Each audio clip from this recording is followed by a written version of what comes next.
నమస్కారం. మీరు చూస్తున్నది సిసిసి డిజిటల్ 230 న్యూస్ బులెటిన్. ఈనాటి వార్తలకు ముందుగా ముఖ్యాంశాలు. బీజేపీలో కష్టపడి పనిచేసిన కార్యకర్తలకు నాయకులకు సముచిత స్థానం దక్కుతుంది. కేంద్ర మంత్రి భూపతిరాజు శ్రీనివాస్ వర్మ వెల్లడి. వైసీపీ పాలనలో కక్ష సాధింపులకు పాల్పడ్డ నేతలపై చట్టపరమైన చర్యలు తీసుకుంటాం. మంత్రి డోలా బాల వీరాంజనేయ స్వామి స్పష్టీకరణ. 4 ఏళ్ల కిందటే ఓర్వకల్లు ఎయిర్పోర్టుకు ఉయ్యాలవాడ పేరు. ముఖ్యమంత్రి హోదాలో ఉన్న చంద్రబాబుకు కనీస వాస్తవాలు తెలియవా అని ప్రశ్నించిన వైసీపీ నేత పుత్తా శివశంకర్. జిల్లాలోని ప్రభుత్వ కార్యాలయాల పరిశుభ్రతపై శ్రద్ధ చూపాలి. అధికారులకు కాకినాడ జిల్లా రెవెన్యూ అధికారి వెంకట్రావు సూచనలు. భారతీయ జనతా పార్టీలో కష్టపడి పనిచేసిన కార్యకర్తలకు నాయకులకు సముచిత స్థానం దక్కుతుందని కేంద్ర మంత్రి భూపతిరాజు శ్రీనివాస్ వర్మ అన్నారు. భారతీయ జనతా పార్టీలో కష్టపడి పనిచేసిన కార్యకర్తలకు నాయకులకు సముచిత స్థానం దక్కుతుందని కేంద్ర మంత్రి భూపతిరాజు శ్రీనివాస్ వర్మ అన్నారు. దక్షిణ మధ్య railway, Secunderabad zonal railway users consultative committee JRUCC మెంబర్గా ఉండి నియోజకవర్గ భారతీయ జనతా పార్టీ ఇన్ఛార్జ్ కోరా రామ్మూర్తి నియమితులయ్యారు. ఈ మేరకు భీమవరం పార్టీ కార్యాలయంలో కేంద్ర మంత్రి భూపతిరాజు శ్రీనివాస్ వర్మ చేతుల మీదుగా ఉత్తర్వులు అందుకున్నారు. ఈ కార్యక్రమంలో పార్టీ జిల్లా అధ్యక్షురాలు ఆయనంపూడి శ్రీదేవి, యువమోర్చా జిల్లా అధ్యక్షులు కలిదిని వినోద్ కుమార్ వర్మ, బీజేపీ జిల్లా మాజీ అధ్యక్షులు నార్ని తాతాజీ, కూటమి నాయకులు, కార్యకర్తలు పాల్గొన్నారు. నా మీద నమ్మకంతో నన్ను గుర్తించి నాకు ఈ పదవిని ఇచ్చినటువంటి శ్రీనివాస్ వర్మ గారి పేరు నిలబెట్టేలాగా, ప్రజలకి ఈ పదవి ఉపయోగపడేలాగా పనిచేసి శ్రీనివాస్ వర్మ గారి యొక్క మన్నల్ని పొందడానికి శాయశక్తిలా కృషి చేస్తానని ఈ సందర్భంగా తెలియజేస్తున్నాను. ఈ అవకాశం కల్పించినటువంటి భారతీయ జనతా పార్టీకి, కేంద్ర మంత్రివర్యులకు మరొకసారి హృదయపూర్వక ధన్యవాదాలు తెలియజేసుకున్నాను. భారతీయ జనతా పార్టీ టీడీపీ కార్యాలయంపై దాడులు చేయడమే కాకుండా సాక్షులను బెదిరించి కిడ్నాపులు చేస్తే చట్టం చూస్తూ ఊరుకోదని మంత్రి డోలా బాల వీరాంజనేయ స్వామి అన్నారు. టీడీపీ కార్యాలయంపై దాడులు చేయడమే కాకుండా సాక్షులను బెదిరించి కిడ్నాపులు చేస్తే చట్టం చూస్తూ ఊరుకోదని మంత్రి డోలా బాల వీరాంజనేయ స్వామి అన్నారు. గత 5 ఏళ్ల వైసీపీ పాలనలో దాడులు చేసి కక్ష సాధింపులకు పాల్పడ్డ నేతలపై చట్టపరమైన చర్యలు తీసుకుంటామని ఆయన హెచ్చరించారు. వంశీని అరెస్ట్ చేస్తే కూటమి ప్రభుత్వం అక్రమ కేసులు పెడుతుందని వైసీపీ నాయకులు అంటున్నారని, అక్రమ అరెస్టులకు, కక్ష సాధింపుల విషయంలో వైసీపీ నాయకులకు సాటి ఎవరూ లేరన్నారు. ఇబ్బందులు పెట్టడం ఇవన్నీ ఉన్నాయి. ఇంత దారుణం అంటే కంప్లైంట్ చేసిన వ్యక్తిని కూడా కిడ్నాప్ చేసి అతని చేత కూడా తప్పుడు వాంగ్మూలం ఇచ్చిన పరిస్థితులు కనిపిస్తా ఉన్నాయి. నేర చేయటమే కాకుండా వ్యవస్థలను మేనేజ్ చేశారు. ఇప్పుడు కూడా చేయాలని ప్రయత్నం చేశారు. ఇది ఉన్నాయి కాబట్టి ఈరోజు రిమాండ్ పంపించారు. ఏదైనా ఉంటే న్యాయస్థానాల్లో ఉన్నాయి కాబట్టి విచారణ ప్రకారం ముందుకెళ్తారండి. చట్ట ప్రకారం ఏదంటే చేస్తారు. మేము ఇప్పుడు చట్టాన్ని చేతుల్లో తీసుకోం. నీకు సిగ్గు అనేది ఒకటి ఉంటే మాట్లాడడానికి అర్హత ఉంటుంది. మేము చేస్తున్నాం, స్కీమ్స్ ఇస్తున్నాము, చెప్పిన పథకాలు మేము ముందుకు వెళ్తున్నాం. మీరు అమ్మఒడిని సంవత్సరం పాటు ఎత్తేసారు. మీరు చెప్పిందే రిజల్ట్ ప్రకారం చూసుకోమని మేము చెప్తున్నాం. విద్యా సంవత్సరం ముగిసిన వెంటనే వచ్చే విద్యా సంవత్సరం మొదలయ్యే లోపల ఎంతమంది పిల్లలకు చెప్పి అంతమంది పిల్లలకి ఇస్తున్నాం. ఆవేశపడద్దు, తొందరపడద్దు. మేము చేయలేకపోతే ఆ రోజు మాట్లాడు. సంవత్సరం కూడా పూర్తి కాకముందే మేము ఆ పథకాలు 2వ విద్యా సంవత్సరం అమలు పరుస్తూ ఉన్నాం. గత సంవత్సరంలో ఈ సంవత్సరం జరిగినటువంటి రిజల్ట్ బేస్ చేసుకుని అది ఇస్తున్నాం మేము. అదేవిధంగా మిగతా సంక్షేమ పథకాలు కూడా మేము కొనసాగిస్తున్నాం. ఏదో ఆవేశపడతా ఉన్నాడు, ఏదేదో మాట్లాడారు, గతాన్ని ప్రజలు బుద్ధి చెప్పారు. అయినా కానీ నీ పరిస్థితి మారకపోవడం చాలా దుర్మార్గం. ఓర్వకల్లు విమానాశ్రయానికి ఉయ్యాలవాడ పేరు అంటూ ముఖ్యమంత్రి చంద్రబాబు చేస్తున్న డ్రామాలతో ఆయన ప్రచార పిచ్చి పీక్స్కు చేరుకుందని పుత్తా శివశంకర్ రెడ్డి మండిపడ్డారు. ఓర్వకల్లు విమానాశ్రయానికి ఉయ్యాలవాడ పేరు అంటూ ముఖ్యమంత్రి చంద్రబాబు చేస్తున్న డ్రామాలతో ఆయన ప్రచార పిచ్చి పీక్స్కు చేరుకుందని వైసీపీ రాష్ట్ర అధికార ప్రతినిధి పుత్తా శివశంకర్ రెడ్డి మండిపడ్డారు. తాడేపల్లిలోని వైసీపీ కేంద్ర కార్యాలయంలో ఆయన మీడియాతో మాట్లాడుతూ కర్నూలులోని ఓర్వకల్లు విమానాశ్రయానికి 4 ఏళ్ల క్రితమే నాటి సీఎం వైఎస్ జగన్ ప్రభుత్వం అధికారికంగా ఉయ్యాలవాడ నరసింహారెడ్డి పేరు పెట్టారని గుర్తు చేశారు. ఈ విషయం కూడా తెలుసుకోకుండా సీఎం చంద్రబాబు ఈ అంశంపై మాజీ సీఎం జగన్పై విమర్శలు చేయడం విడ్డూరంగా ఉందన్నారు. ఆంధ్రప్రదేశ్ రాష్ట్ర ముఖ్యమంత్రిగా వైఎస్ జగన్మోహన్ రెడ్డి గారు కర్నూలులో ఉన్నటువంటి ఎయిర్పోర్టుని జాతికి అంకితం ఇస్తూ దాన్ని ప్రారంభిస్తూ ఆ రోజు రాయలసీమ ప్రజల అందరిలోనూ బహిరంగ సభలోనే ఆ ఓర్వకల్లు విమానాశ్రయానికి ఒక స్వాతంత్ర సమరయోధుడైనటువంటి ఉయ్యాలవాడ నరసింహారెడ్డి పేరుగా మారుస్తూ ఆ పేరును ప్రకటిస్తూ బహిరంగ సభలో చెప్పారు. వారి న్యూస్ ఛానల్లోనే ప్రైమ్ టైం న్యూస్లోనే ఈటీవీలో వార్త ప్రచురిస్తూ స్వాతంత్ర సమరయోధుడు ఉయ్యాలవాడ నరసింహారెడ్డి గారి పేరుని కర్నూలు జిల్లా ఎయిర్పోర్టుకి పెడుతూ రాయలసీమ ప్రజల జేజేల మధ్య అనౌన్స్ చేశారు.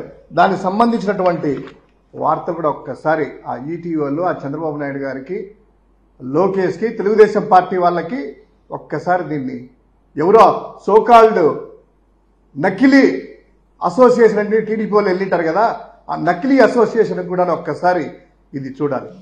క్లియర్ కట్గా ఉయ్యాలవాడ విమానాశ్రయంగా నామకరణం, రాయలసీమకి విమాన శోభ.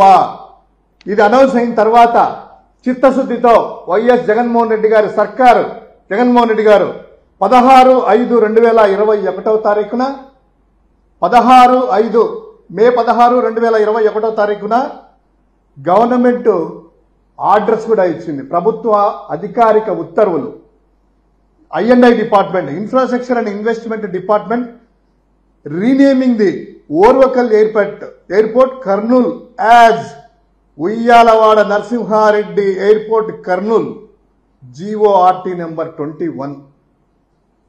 క్యాపిటల్ లెటర్స్ లోనే ఉయ్యాలవాడ నరసింహారెడ్డి పేరుని ప్రభుత్వ అధికారిక ఉత్తర్వుల్లో GORT నెంబర్ 21 16 మే 2021 సంవత్సరమున అధికారికంగా గెజెట్ రిలీజ్ చేసినటువంటి ఇది ప్రభుత్వ వెబ్సైట్లోనే ఉన్నాయి, ఏపీ GOIR లోనే ఉన్నాయి. ఒక్కసారి డౌన్లోడ్ చేసుకోవచ్చు. ఎవరైనా కూడా ఈయన 4వ ముఖ్యమంత్రి అయ్యారు కదా, 4వ ముఖ్యమంత్రి అయిన తర్వాత ఇలా రాష్ట్రంలో ఉండేది 6 ఎయిర్పోర్ట్లు. ఆ ఎయిర్పోర్ట్లలో కనీసం దేనికి ఏ పేరు ఉండేది కూడా ఆయనకు తెలియదా, లేదా వక్రీకరిస్తున్నాడా అనేది అర్థం కాలేదు. ఈ వార్త ప్రకారం చూసినట్లయితే ఉయ్యాలవాడ నరసింహారెడ్డి వర్ధంతి అధికారికంగా నిర్వహించిన ఓర్వకల్ విమానాశ్రయానికి ఆయన పేరు పెట్టాలని కోరుతూ చంద్రబాబుకు వినతి పత్రం ఇచ్చారట. సానుకూలంగా స్పందించిన సీఎం త్వరలో నిర్ణయం తీసుకుంటామన్నారట. ఏందయ్యా నిర్ణయం తీసుకునేది? ఆల్రెడీ ఉయ్యాలవాడ నరసింహారెడ్డి పేరు ఉంది. 2021లోనే జీవో ఇచ్చారు. ఇప్పటికి 4 సంవత్సరాలు అయింది. కనీసం ఆ ఎయిర్పోర్ట్కి ఏనేమి ఉండేది కూడా తెలియదా? అంటే రాయలసీమ వాసులు అంటే అంత చిన్న చూపా చంద్రబాబు గారి? కనీసం రాయలసీమలో ఉండే కర్నూలు ఎయిర్పోర్ట్కి ఏ పేరు ఉండేది కూడా ఆయనకు తెలియలేదంటే తెలిసి అలా చిన్న చూపు చూస్తున్నారా, లేదా ఉయ్యాలవాడ గారిని చిన్న చూపు చూస్తున్నారా, రాయలసీమ ప్రజలను చిన్న చూపు చూస్తున్నారా? జిల్లాలోని ప్రభుత్వ కార్యాలయాల్లో ఆహ్లాదకరమైన వాతావరణం నెలకొనేలా పరిశుభ్రతపై శ్రద్ధ చూపాలని కాకినాడ జిల్లా రెవెన్యూ అధికారి జై వెంకట్రావు సూచించారు. జిల్లాలోని ప్రభుత్వ కార్యాలయాల్లో ఆహ్లాదకరమైన వాతావరణం నెలకొనేలా అధికారులు పరిశుభ్రతపై శ్రద్ధ చూపాలని కాకినాడ జిల్లా రెవెన్యూ అధికారి జై వెంకట్రావు సూచించారు. కాకినాడ కలెక్టరేట్లో సిబ్బందితో కలిసి కార్యాలయంలో పౌర సరఫరాలు వికాస కార్యాలయాల్లో స్వచ్ఛాంధ్ర స్వచ్ఛ దివస్ కార్యక్రమం కింద శుభ్రం చేశారు. కార్యక్రమాల్లో పేరుకుపోయిన చెత్తను తొలగించి కంప్యూటర్లు శుభ్రం చేశారు. ఈ సందర్భంగా ఆయన మాట్లాడుతూ పరిశుభ్రమైన వాతావరణం ద్వారా ఆరోగ్యాన్ని కాపాడుకోవడంతో పాటు ప్రకృతి వనరులను భవిష్యత్ తరాలకు అందించేందుకు అవకాశం ఉంటుందన్నారు. రాష్ట్ర ప్రభుత్వ సూచనల మేరకు జిల్లా అంతటా స్వచ్ఛాంధ్ర స్వచ్ఛ దివస్ కార్యక్రమాన్ని ప్రతి నెల 3వ శనివారం చేపట్టడం జరుగుతుందని ఆయన తెలిపారు.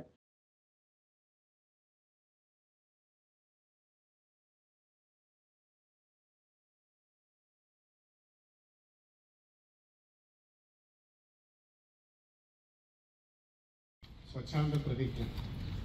నేను నా పరిసరాల పరిశుభ్రత కొరకు ప్రతిరోజు కొంత సమయం కేటాయిస్తానని, నా వంతు కృషిగా స్వచ్ఛత కార్యక్రమాల కొరకు శ్రమదానం చేసి పరిశుభ్ర ఆంధ్రప్రదేశ్ సాధించే సంకల్పానికి కట్టుబడి ఉంటానని, ఈ రోజు పరిశుభ్రత గురించి నేను వేసిన ఈ ముందడుగు ఆంధ్రప్రదేశ్ రాష్ట్రాన్ని శుభ్రపరచడంలో సహాయం చేస్తుందని నమ్ముతూ ఈ రోజు నుండి నా తోటి వారికి కూడా స్వచ్ఛత కొరకు తడి చెత్త పొడి చెత్త వేరు చేయటంపై అవగాహన కల్పించడానికి ప్రయత్నిస్తానని, మన ఆంధ్రప్రదేశ్ను స్వచ్ఛ ఆంధ్రప్రదేశ్గా తీర్చిదిద్దేటట్లు నా వంతు కృషి చేస్తానని ప్రమాణం చేస్తున్నాను. ఉభయ గోదావరి జిల్లాల ఎన్డీఏ కూటమి ఎమ్మెల్సీ అభ్యర్థి పేరాబత్తుల రాజశేఖరన్కు మద్దతునివ్వాలని ఓటర్లకు కరపత్రాలు అందజేసి ఓట్లు అభ్యర్థించారు. ఉభయ గోదావరి జిల్లాల ఎన్డీఏ కూటమి ఎమ్మెల్సీ అభ్యర్థి పేరాబత్తుల రాజశేఖరంకి మద్దతుగా భీమవరం పట్టణం 32, 33, 34 వార్డుల్లో ఎమ్మెల్సీ ఎన్నికల ప్రచారాన్ని నిర్వహించి ఓటర్లకు కరపత్రాలు అందజేసి ఓట్లు అభ్యర్థించారు. ఈ సందర్భంగా భీమవరం ఎమ్మెల్యే పులపర్తి రామాంజనేయులు మాట్లాడుతూ విజ్ఞానవంతులైన పట్టభద్రులు ఎన్డీఏ కూటమి ఎమ్మెల్సీ అభ్యర్థి పేరాబత్తుల రాజశేఖరానికి ఓటు వేసేందుకు బ్యాలెట్ పేపర్లో సీరియల్ నెంబర్ 1 వద్ద తమ మొదటి ప్రాధాన్యత ఓటు 1 అంకెను వేసి గెలిపించాలని కోరారు. టీడీపీ రాష్ట్ర పొలిట్ బ్యూరో సభ్యురాలు, నియోజకవర్గ ఇన్ఛార్జ్ తోట సీతారామలక్ష్మి మాట్లాడుతూ నిరుద్యోగులకు ఉద్యోగ ఉపాధి అవకాశాలు కల్పిస్తున్న ఎన్డీఏ ప్రభుత్వ కూటమి అభ్యర్థి రాజశేఖరానికి తమ ఓటును వేసి గెలిపించాలని విజ్ఞప్తి చేశారు. ఎమ్మెల్సీ ఎన్నికల పరిశీలకుడు మాజీ ఎమ్మెల్సీ బొద్ద నాగ జగదీశ్వరరావు మాట్లాడుతూ చంద్రబాబు ముఖ్యమంత్రిగా ఒకవైపు సంక్షేమం, ఒకవైపు అభివృద్ధి చేస్తూ రాష్ట్రాన్ని అభివృద్ధి పదం వైపు తీసుకువెళ్తున్నారని, పట్టభద్రులందరూ కూటమి అభ్యర్థిని గెలిపించాలని కోరారు. గ్రాడ్యుయేట్స్ ఉమ్మడి అభ్యర్థిగా పేరాబత్తుల రాజశేఖర్ గారు పోటీ చేస్తున్నారు. ఎన్డీఏ కూటమి బలపరిచిన పేరాబత్తుల రాజశేఖర్ గారిని మనం బలపరిచినట్లయితే రాగల రోజుల్లో చేసి యువతకు మంచి ప్రాధాన్యత వచ్చే విధంగా ఆలోచన చేయడానికి అవకాశం ఉంటుంది. కాబట్టి మీరందరూ కూడా పేరాబత్తుల రాజశేఖర్ గారికి మీ పవిత్రమైన ఓట్లు వేయాలి. రాజశేఖర్ గారు బ్యాలెట్లో మొదటి పేరే అయింది. ఆ మొదటి పేరు పేరాబత్తుల రాజశేఖర్ అని రాసి 1వ నెంబర్ పక్కన వేసి పేరాబత్తుల రాజశేఖర్ అని రాసి ఉంటుంది. దాని పక్కన వాళ్ళు ఇచ్చిన పెన్నతోటి 1 గీత పెట్టి ఓటు వేయాలి. ఇంకా 2వ ఓటు ఎవరికి వేయకూడదు. అలా వేసినట్లయితే మీ పవిత్రమైన ఓటుతోటి ఆయన అఖండ విజయం సాధిస్తారు. మన ముఖ్యమంత్రి నారా చంద్రబాబు నాయుడు గారు, మన ఉప ముఖ్యమంత్రి పవన్ కళ్యాణ్ గారు, మన యువ నాయకుడు నారా లోకేష్ గారి ఆధ్వర్యంలో ఈ 7 నెలలలో ఎంత అభివృద్ధి సాధించామో మీరందరికీ తెలుసు. గత 5 సంవత్సరాల్లో కనీసం ఎక్కడ గొయ్యి కూడా పూడ్చలేని స్థితిలో వైఎస్ఆర్సీపీ ప్రభుత్వం ఉంటే, మన ప్రభుత్వం వచ్చిన తర్వాత రాష్ట్రంలో ఉన్న అన్ని రోడ్లు కూడా గుంతలు పూడ్చే కార్యక్రమం చేసి మంచి రోడ్లు తయారు చేయడం జరిగింది. అన్నిటికంటే ముఖ్యంగా యువతకి ఉద్యోగ అవకాశాలు కల్పించాలి, యువతకు ప్రాధాన్యతనివ్వాలని ఆలోచన చేసి 16,000 చిల్లర మందికి డిఎస్సి రిక్రూట్మెంట్ అనౌన్స్ చేయడం జరిగింది. రేపు 27వ తారీఖున కూటమి బలపరిచిన అభ్యర్థిగా రాజశేఖరం గారు, ఇంటి పేరు పేరాబత్తులో రాజశేఖరం గారు పోటీ చేస్తున్నారు. అది దాదాపుగా మేము 10 రోజుల నుంచి ప్రచారం జరుగుతుంది. మన భీమవరం నియోజకవర్గంలో అందరికీ తెలుసు. అలాగే వీరవాసం మండలం కావచ్చు, రూరల్ కావచ్చు, భీమవరం టౌన్ కావచ్చు, ఈ రోజున కూడా దాదాపుగా 4-3 వార్డులు ఇక్కడ ప్రచారం మన గౌరవ ఎమ్మెల్యే గారికి, అలాగే జనసేన నుంచి, బీజేపీ నుంచి కూటమి నాయకులందరూ కూడా ఈ ప్రచారంలో పాల్గొన్న, అలాగే అబ్జర్వర్గా వచ్చిన జగదీష్ గారు కావచ్చు, టౌన్ అధ్యక్షులు కావచ్చు, ప్రతి ఒక్క వార్డు వైజ్ అందరూ కూడా ఇక్కడ నాయకులందరూ కూడా ప్రచారంలో పాల్గొని మరి ఈ కూటమి అభ్యర్థిగా ఎవరిని బలపరిచారో రాజశేఖరం గారిని మంచి మెజార్టీ ఇచ్చి నెగ్గించాలని కూటమి మరి మన ముఖ్యమంత్రి చంద్రబాబు నాయుడు గారు ఆదేశాల మేరకు ఈ ప్రచారం జరుగుతుంది. ముఖ్యంగా మనం అందరం కూడా చూడొచ్చు, దాదాపుగా 7 నెలలు పరిపాలనా విధానంలో ఎన్నో రకాలుగా అభివృద్ధి కార్యక్రమాలను చేయడం జరిగింది రాష్ట్రంలో. రేపు రాబో కాలంలో కూడా మంచి మెజార్టీ ఇచ్చి ఈ ఎవరైతే ఇక ఎమ్మెల్సీ అభ్యర్థిగా గ్రాడ్యుయేషన్ అభ్యర్థిగా నెగ్గినట్లయితే రాబో కాలంలో కూడా చాలామంది నిరుద్యోగ యువతకు కావచ్చు ఎన్నో రకాలుగా సమస్యలు పరిష్కరించే విధంగా ఈయన మరి ఆయన గణాలు వినిపిస్తారు. ఉమ్మడి తూర్పు పశ్చిమ గోదావరి జిల్లాల ఎమ్మెల్సీ ఎలక్షన్స్లో పట్టభద్రుల ఎలక్షన్స్కి నర్సాపురం పార్లమెంటు కోఆర్డినేటర్గా ఉమ్మడి పార్టీలకి జనసేన తరఫున నన్ను నియమించడం వారికి ప్రత్యేక ధన్యవాదాలు తెలియజేస్తూ ఉన్నాను. రానున్న రోజుల్లో పూర్తి స్థాయిలో ఆల్రెడీ ఎమ్మెల్యే చెప్పినట్టు, పెద్దలు సీతామేశ్వర గారు చెప్పినట్టు పూర్తి స్థాయిలో కూటమి ప్రభుత్వం ప్రజలకి పేద ప్రజలందరికీ కూడా చేరువుగా వాళ్ళ యొక్క కష్టాలను తీర్చడానికి పనిచేస్తూ ఉంది. దీన్ని పూర్తి స్థాయిలో మనం ముందుకు తీసుకెళ్లాలంటే పేరాబత్తుల రాజశేఖర్ గారిని విజ్ఞత కలిగినటువంటి మరి చదువుకున్నటువంటి పట్టభద్రులు అందరూ కూడా ఆలోచించి పూర్తిగా ఆల్రెడీ మరి 2024 జరిగినటువంటి ఎలక్షన్స్ ఏ విధంగా మద్దతు తెలిపారో అదేవిధంగా మరి రాజశేఖర్ గారికి కూడా మద్దతు తెలిపి పూర్తి స్థాయిలో మరి గెలిపిస్తారని చెప్పి ప్రతి ఒక్కరు కూడా భీమవరం ఈరోజు క్యాంపెయిన్ చేయడం జరుగుతుంది. ఎమ్మెల్యే గారు సీతామేశ్వర గారు, కోలనాగేశ్వరరావు గారు, ఎమ్మెల్సీ గారు, ఇన్ఛార్జ్ టీడీపీ నుంచి వచ్చినటువంటి అబ్జర్వర్ గారు, వీళ్ళందరూ కూడా డోర్ టు డోర్ క్యాంపెయిన్ చేయడం జరుగుతుంది. ప్రతి ఓటర్ని కూడా కలిసి మరి కూటమి అభ్యర్థి కోటేయమని చెప్పి రాజశేఖర్ గెలిపించాలని చెప్పి ఈ సందర్భంగా కోరటం జరుగుతుంది. ఈ ఉభయ గోదావరి జిల్లా పట్టభద్రుల ఈ ఎన్నికల ప్రచారం సందర్భంగా ఈరోజు భీమవరంలో ఈ వార్డులో తిరగడం జరుగుతుంది. ఈ అభివృద్ధి అనేది ఈ ఎన్డీఏ ప్రభుత్వం వచ్చిన తర్వాత ఎలా ఉన్నదో అందరికీ తెలిసిన విషయమే. ఎందుకంటే రాజశేఖరం గారిని గెలిచిన తర్వాత చట్టసభలో కూడా మనకి బలం ఉండాలి ఖచ్చితంగా. ఈ రకంగా ఆయన నెగ్గితే కనుక ఇప్పుడు సపోజ్ భూపతిరాజు శ్రీనివాసవర్మ గారు ఉన్నారు. ఈవేళ ఎన్డీఏ ప్రభుత్వం వచ్చిన తర్వాత ఈ విశాఖ స్టీల్ ప్లాంట్ కానివ్వండి, లేకపోతే రోడ్డు లింక్ కానివ్వండి, 100 కోట్లు ఇంచుమించుగా రోడ్ల నిమిత్తం 100 కోట్లు కానీ, విశాఖ స్టీల్ ప్లాంట్కి 14,000 కోట్లు కానీ, ఇలాగా మన ఎమ్మెల్యే గారు అంజుబాబు గారు, మన శ్రీనివాసవర్మ గారు వీళ్ళిద్దరి చేతిలో అభివృద్ధి అనేది పూర్తిగా జరుగుతుంది. నగర్లో తూర్పు పశ్చిమ గోదావరి జిల్లా ఉమ్మడి అభ్యర్థి పేరాబత్తుల రాజశేఖర్ గారి ఎమ్మెల్సీ అభ్యర్థిగా గెలిపించమని 1 అనే అంకె వేసి ఆయన్ని ఘన విజయం సాధించాలని మా అంజుబాబు గారు ఎమ్మెల్యే గారు, మా సీతారామలక్ష్మి గారు, జనసేన నాయకులు శనమల చంద్రశేఖర్ గారు, జనసేన పట్న తెలుగుదేశం బీజేపీ జనసేన నాయకులు అందరం కలిపి ఇవాళ ప్రచారం 34వ వార్డు ఏఎస్ఆర్ నగర్లో ప్రసారించడం జరిగింది. ఘన విజయం సాధించాలని మమ్మల్ని ఓట్లు అభ్యర్థించడానికి రావడం మాకు చాలా ఆనందంగా వేసి అఖండ మెజార్టీతో గెలిపిస్తామని, అలాగే అందరూ కూడా వేసి కూటమి అభ్యర్థిని అఖండ విజయం చేకూర్చాలని కోరుకుంటున్నాం. ముఖ్యంగా మా అపార్ట్మెంట్కి ఎమ్మెల్యే గారు వచ్చిన తర్వాత చాలా అభివృద్ధి కార్యక్రమాలు చేస్తున్నారు. మేము అడిగిందే తడవగా ఆయన విరివిగా అన్ని శాంక్షన్ చేస్తున్నారు. దానికి ప్రత్యేకంగా కృతజ్ఞతలు తెలియజేస్తున్నాము. ఇదే సహకారం ముందు కూడా ఉండాలని కోరుకుంటూ బీమా రంగంలో 100% విదేశీ పెట్టుబడుల అనుమతికి వ్యతిరేకంగా insurance corporation retired employees association ఆధ్వర్యంలో విశాఖ ఎల్ఐసి డివిజన్ కార్యాలయం వద్ద పెన్షనర్లు ఆందోళన చేశారు. బీమా రంగంలో 100% విదేశీ పెట్టుబడుల అనుమతికి వ్యతిరేకంగా insurance corporation retired employees association ICREA ఆధ్వర్యంలో విశాఖ ఎల్ఐసి డివిజనల్ కార్యాలయం వద్ద పెన్షనర్లు ఆందోళన చేశారు. బీమా రంగంలో 100% విదేశీ పెట్టుబడులకు అవకాశం ఇస్తే కంపెనీపై విదేశీ భాగస్వామికి పూర్తి స్వేచ్ఛ లభిస్తుందన్నారు. దీనివల్ల పాలసీదారులకు ఆర్థిక భద్రత ఉండదని, ఫలితంగా పాలసీదారుల సొమ్ము ప్రమాదంలో పడుతుందని ఆరోపించారు. ప్రభుత్వ సంక్షేమ పథకాలు, అభివృద్ధి పనులకు దేశీయ పొదుపు చాలా కీలకమన్నారు.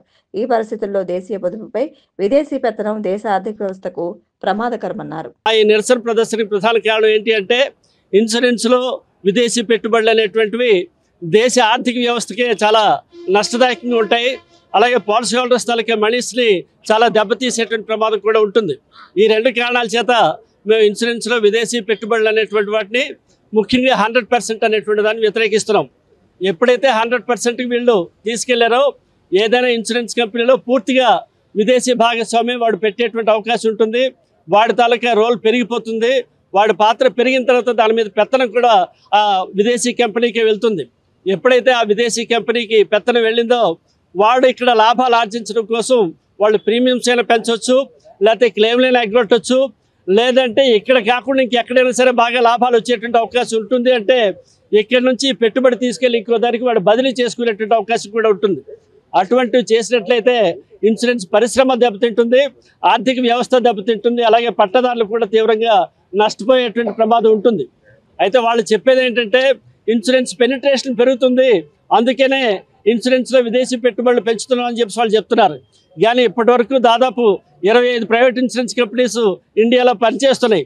ఇన్ని పనిచేస్తున్నా సరే అవన్నీ కూడా ఎక్కడైతే రిచ్ పీపుల్ ఉంటారో ధనవంతుల తాలూకా పాలసీస్ మీద వాళ్ళు పూర్తిగా కేంద్రీకరిస్తున్నారు తప్ప పబ్లిక్ సెక్టర్ LIC కానీ GSC కానీ దేశంలో ఉండేటువంటి అన్ని వర్గాల తాలూకా అవసరాలను కూడా తీర్చేటువంటి పద్ధతుల్లో ఇన్సూరెన్స్ సేవలు అందించడం అనేటువంటి జరుగుతుంది.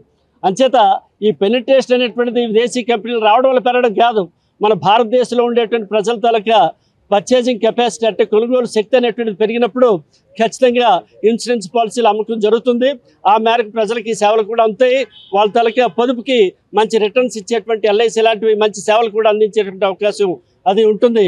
అందుకనే ఇన్సూరెన్స్లో ఈ విదేశీ పెట్టుబడుల తాలూకా ప్రవేశాన్ని ముఖ్యంగా 100% పూర్తి కంట్రోల్ని మేము పూర్తిగా వ్యతిరేకిస్తున్నాం. ఈ ప్రతిపాదనను వెంటనే విరమించాల్సిందిగా కేంద్ర ప్రభుత్వాన్ని మేము కోరుతున్నాం. వార్తలు ముగించే ముందు ముఖ్యాంశాలు మరొకసారి. బీజేపీలో కష్టపడి పనిచేసిన కార్యకర్తలకు నాయకులకు సముచిత స్థానం దక్కుతుంది.